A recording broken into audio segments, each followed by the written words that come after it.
যুক্তরাষ্ট্র থেকে হাতকড়া ও পায়ে শিকল পরিয়ে ফেরত পাঠালো আরো ৩০ বাংলাদেশিকে।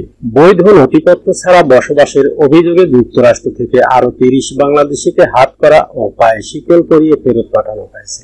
গত বৃহস্পতিবার দিবাগত রাত 12:15টার দিকে ঢাকার হযরত শাহজালাল আন্তর্জাতিক বিমানবন্দরে তাদের বহনকারী একটি উড়োজাহাজ অবতরণ করে। শুক্রবার পুলিশের বিশেষ শাখার একজন ঊর্ধ্বতন কর্মকর্তা বিষয়টি নিশ্চিত করেছেন। তিনি বলেন, ফেরত আসা অভিবাসীদের মধ্যে 29 জন পুরুষ ও একজন নারী রয়েছে।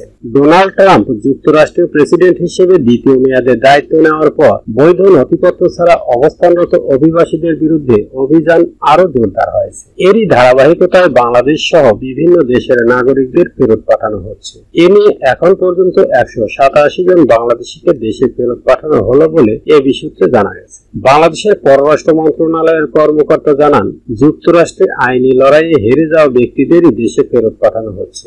যাদেরকে ফেরত পাঠানো হচ্ছে তাদের বিষয়ে আগেই পররাষ্ট্র মন্ত্রণালয়কে জানানো হয়েছে। পুলিশের একটি সূত্র জানায়, যুক্তরাষ্ট্র থেকে হাতকড়া পরিয়ে 30 বাংলাদেশিকে উড়োজাহাজে তোলা হয়। সেখানে তাদের হাতকড়া পরা ছিল। তবে উড়োজাহাজটি ঢাকার শাহজালাল আন্তর্জাতিক বিমানবন্দরে পৌঁছানোর পর তাদের হাতকড়া খুলে দেওয়া হয় বলে বাংলাদেশিরা আইনশৃঙ্খলা বাহিনীকে জানিয়েছে।